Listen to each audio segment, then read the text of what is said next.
Hello, कैसे हैं आप लोग। एग्जाम के ज़्यादा दिन बचे हुए नहीं हैं, तो आई थिंक आपकी पढ़ाई सही चल रही होगी। और हमने जो चेयर्स की, जो famous chairs design by the famous architect, एक वीडियो अपलोड की थी।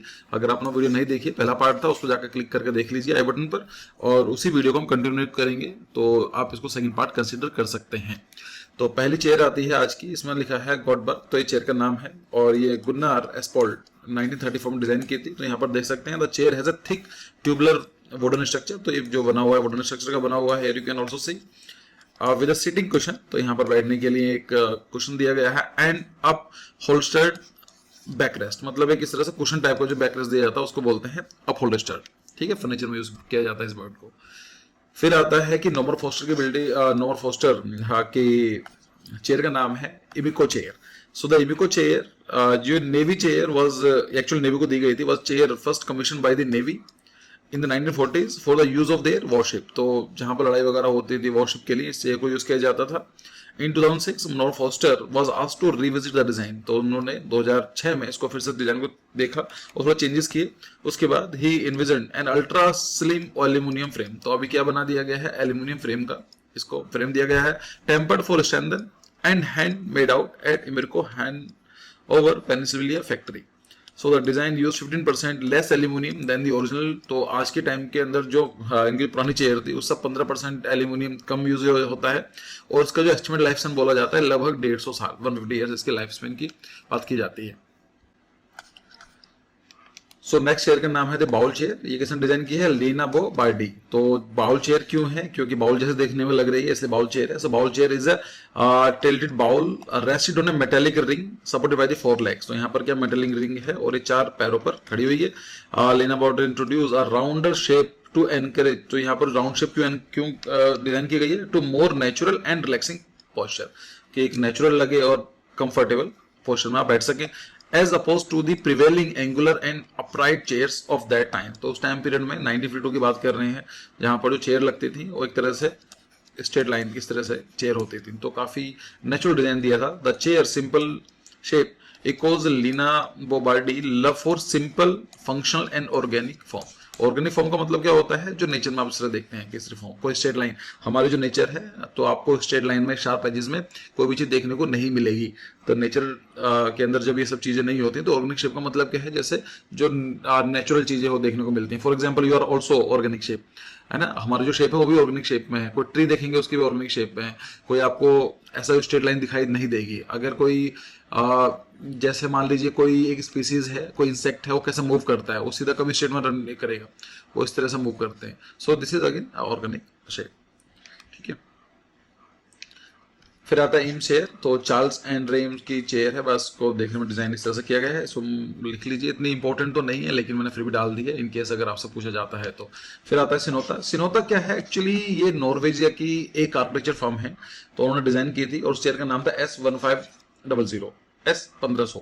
So Sinota has developed together with furniture manufacturer Nordic Comfort product a chair with a body made from the 100% recycled plastic from the local fish market. तो वहां की जो local fish market थी उसकी जो plastic थी उसको यूज किया गया था और पूरी की पूरी रिसाइकल चेयर बनाई गई है। Industry in the north of the Norway, the frame is made from the recycled steel. और जो फ्रेम है ये स्टील का बनाया गया है।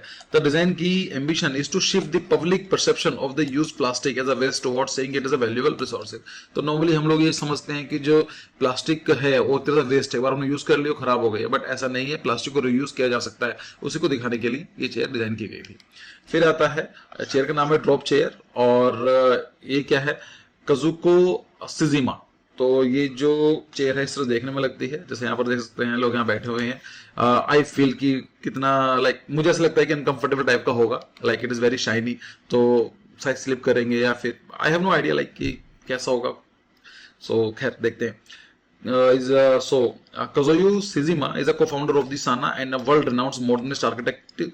Common characteristic found throughout his work are the use of the clean form. तो यहाँ पर आप देखेंगे it is a pure clean form, geometrical shapes such as squares and cubes, and the use of the shiny metals. तो यहाँ पर आप देखेंगे metal क्या है, जो surface है shiny metal है.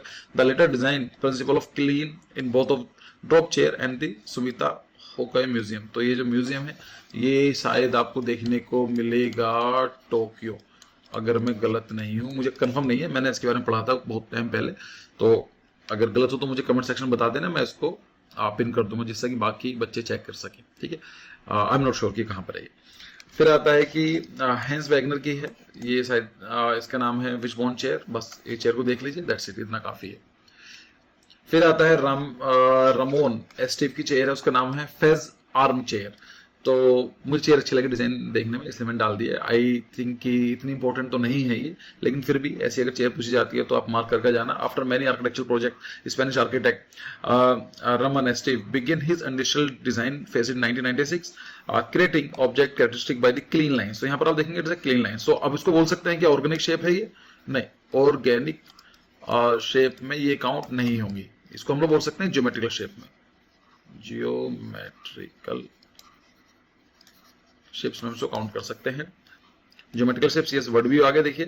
And the use of the light under those principle the phase arm chair appear to be carved with a mineral providing a robust structure image and the triangular fold. तो मुझे ये chair वैसे देखने में काफी अच्छी लग रही है, बट आई फील कि शायद अनकंफर्टेबल भी हो सकती है, बिकॉज मेरी जैसा मैं काम करता हूँ तो मुझे एक ऑब्जर्वेशन है कि जो ये आपका हैंड ये होना चाहिए, it has to be like very soft, क्योंकि हम लोग जाते हैं इसमें हाथ रखते हैं। मैं आपको समझा रहा हूँ तो मैं टच कर रहा है इस टाइम पीरियड में। अब ये अगर ये एजेस शार्प होंगे तो शायद अनकंफर्टेबल लगे मुझे। अच्छा, मेरा पर्सनल ओपिनियन है, हो सकता है कि ऐसा ना हो, ये मैं अपनी बात कर रहा हूँ, ठीक है। तो फिर आता है नॉर्मन फॉस्टर की, आते हैं लीवा चेयर, ये 2019, ज्यादा पुरानी नहीं है चेयर ये। So recognise as one of the world most famous architect, Norman Foster is known for his sleek, modern and high tech buildings. तो हाई टेक आर्किटेक्चर से रिलेटेड भी याद रख लीजिए, हाई टेक आर्किटेक्चर। कोई ऐसा पूछ ले नाटक के अंदर तो इनके हम बोल सकते हैं नॉर्मन फॉस्टर जी को, ठीक है। Under this principle the Leva chair और the first wooden Foster plus partner chair, ये पहली एक वुड से बनाई गई थी, is carved with a single piece of timber. तो टिम्बर, अच्छा, ये एक होता है टिम्बर और एक होता है वुड। इन दोनों को हम लोग इंटरचेंजली यूज करते हैं कि वुड और टिम्बर, लेकिन दोनों में डिफरेंस है। देखिए वुड क्या होता है, वुड अगर मान लीजिए कोई ट्री है, उसकी जो भी वुड है, मतलब जो उसका पार्ट्स हैं, लीव हटा दीजिए, जो उसका वेस्टेज है उसको हटा देंगे तो हम उसको बोलेंगे वुड, ठीक है।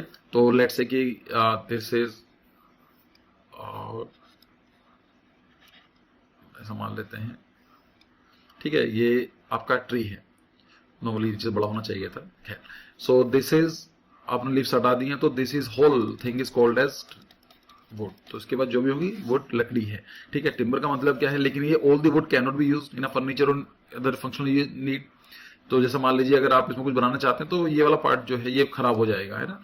सो ये बोल सकते हैं वुड का usable part, usable part of wood is considered as timber, ठीक है। तो bringing a sustainable approach with a clean aesthetic। फिर आता है डैनियल लिबस्किन, बहुत ही फेमस आर्किटेक्ट है, one of my favourite and my favourite architect. इनके चेयर का नाम है टॉक चेयर, 2010 में डिजाइन की थी। In recent year Polish American architect Dennis Libeskind has veer toward project design among all his work. The torque chair is dynamic assembles created from the single geometrical and the complex relationship, offering a contemporary artistic expression by the combining a linear tubular steel construction with a volumetric opacity of the steel and backrest, ठीक है। तो देख लो chair, बस नया रख लो, कुछ ज्यादा पूछेंगे नहीं किस चीज का क्या है, बस ये चेयर इस तरह में लग रही है। आप ट्यूबुलर स्टील है ये तो आप जानते हैं, देखकर समझ जाएंगे कि ये ट्यूबुलर स्टील लगी हुई है, कुशन्स लगे हुए हैं, दैट्स इट। फिर आता है रैम क्लास की, नाम है पैराडाइम शिफ्ट। अच्छा, पैराडाइम शिफ्ट ये थ्योरी ऑफ डिजाइन में भी यूज किया जाता है। अगर आपने नाटक का प्रीवियस क्वेश्चन पेपर देखे होंगे तो आपने ये वर्ड देखा होगा थ्योरी डिजाइन के अंदर, और ये पहला क्वेश्चन है आपका इस वीडियो में। आपको बताना है कि what do you mean by the paradigm shift, या पैराडाइम शिफ्ट आर्ट और डिजाइन में क्या मतलब होता है। एक सिंपल लैंग्वेज में समझाने की कोशिश करो, देखते हैं कि आपको कितना जानकारी है, ठीक है। So the idea of using 3 horizontal shelves on top of the each other which can then be rearranged according to the requirement of the user was something Ram Koolhaas was thinking about a long time। काफी time से सोच रहे थे कि हर आदमी की need अलग अलग होती है। फॉर एग्जांपल आपकी हाइट कुछ अलग हो सकती है, मेरी अलग हो सकती है, हो सकता है कि आपके लिए कुछ चीज कंफर्टेबल हो, मेरे लिए वो इतने कंफर्टेबल ना हो। तो इनका एक आइडिया था कि ऐसा क्यों डिजाइन किया जाए कि आदमी अपने हिसाब से इसको असेंबल वगैरह कर सकता है, अपने हिसाब से एडजस्ट कर सकता है. So the concept of making the shelves act as sofa was practical as he only focus on the performance of the product rather than the aesthetic. आप बोल सकते हैं देखने में सुंदर नहीं है, पर उनका मानना था function is more important than form. तो इस तरह से बनाए. ये भी है, लाइक यहाँ पर खुद बैठे हुए हैं दिखाने के लिए. ठीक है, तो इसका नाम है पैराडाइम शिफ्ट. फिर आता है last building, I guess last furniture. Actually chair नहीं है, ये टेबल है, तो मैंने फिर भी डाल दिया है. एक्चुअली फर्नीचर के अंदर बहुत कुछ आता है, तो इन सब चीजों को कवर तो नहीं किया जा सकता. ऐसी बहुत सारी चेयर्स और भी हैं, लेकिन मुझे लगता है कि this is enough for you. इससे ज्यादा करोगे तो एक होता है ना कि the genius is one who knows when to stop. ये बड़ा अच्छा सा लगता है मुझे लाइन, कि समझदार आदमी वो है जिसे पता है कि कहां पर रुकना है. आप सब कुछ पढ़ते रहेंगे, मैं आपको पूरा कंपाइलेशन दे दूंगा, उसका यूज नहीं है. एक दो क्वेश्चन आने वाला है, सो हम लेकर चलते हैं कि ठीक है, इतना रिस्क काफी है, इतनी मेहनत कर ली है, दैट्स इट.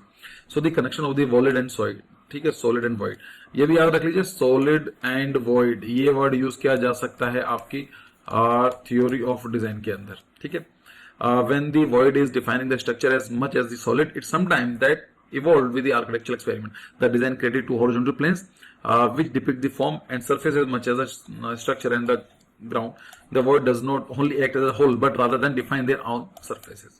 तो यहाँ पर आप देखेंगे दिस इज सॉलिड, और यहाँ पर जो खाली आपको void दिखाई देगा. ठीक है, और इस वीडियो को यहाँ पर ही खत्म करते हैं. बाकी आपका सेकंड जो अटेम्प्ट है, उसके बाद आपका थर्ड अटेम्प्ट है, इनके बीच में लगभग 40 डेज का टाइम पीरियड मिलेगा.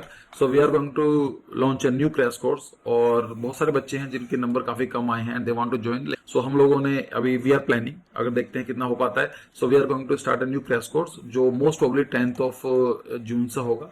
मैं इसकी डिटेल इन्फॉर्मेशन आपको प्रोवाइड करा दूंगा, जिसके अंदर सिर्फ लाइव क्लासेस और मॉक टेस्ट होंगे. ठीक है, मटेरियल इंक्लूडेड नहीं होगा बिकॉज इतना टाइम नहीं है. तो इसमें हमारा टारगेट रहेगा कि आपके जो भी नंबर आए हुए हैं इसके अंदर 30 to 50 मार्क्स इंप्रूव करा दी जाए. अगर आपके 100 हैं तो एटलीस्ट 150 के आसपास आपका स्कोर हो जाए. ठीक है, so it is going to very reasonable prices. Let's see कि कितना हो सकता है. मे बी अभी तक बेसिक आइडिया जो हम लोग प्लान कर रहे हैं 3,000 to 4,000 का पे कर हम लोग प्लान कर रहे हैं. लेट्स सी कितना हम कर सकते हैं अपनी टीम से बात करके, क्योंकि हमारे भी रिसोर्सेज लगते हैं. तो मैं इसकी अपडेट वीडियो बना दूंगा. तो सो अभी तो फिलहाल अपना एग्जाम पर फोकस करो.